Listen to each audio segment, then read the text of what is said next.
Or would you say that's then perhaps true capitalism in a sense, right? Like if we both have a bakery and I make better bread than you, and no one, even though we have bread, quote unquote, but no one goes to your bakery because your bread doesn't taste good. You're not as good in bread making as I am. Then I would win naturally, right? Yeah, So then the market absolutely. requires you to shift your energy expenditure basically. Absolutely. But not only that, too.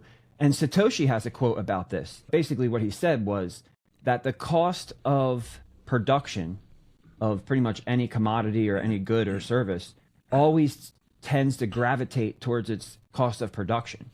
And the reason Yes. is because if we have two bakeries and I'm making bread and people need bread, and then you see, hey, he's making that bread for $1 and selling it for $2. I want to get in on this business.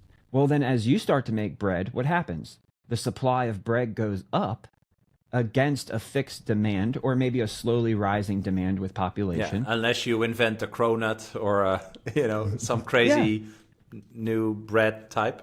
Sorry, but absolutely. yeah, So as the supply of bread goes up, the price comes down. Well, where does it come down to? It trends down towards its cost of production. And this natural law of economics, it governs Bitcoin as well as business.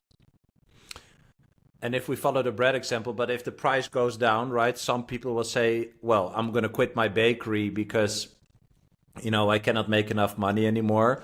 The demand for bread stays the same. There are then less bakeries, and then the price will slowly go up again, right? Absolutely. And the amazing part with Bitcoin is where the difficulty adjustment comes in, right? Because if somebody is making that bread and the cost is too high and they can't Yeah. profit and they stop making the bread, well, it doesn't become cheaper for anybody else who's making the bread to make the bread. What happens is the difficulty decreases, and as the difficulty decreases, it becomes cheaper to earn a Bitcoin through mining. So it's kind of like a self sustaining protective mechanism that we don't see in any other good, service, or commodity in the world. The difficulty adjustment is truly the technological upgrade to Bitcoin as a commodity that makes it the best form of money and the least risky commodity to produce in the world.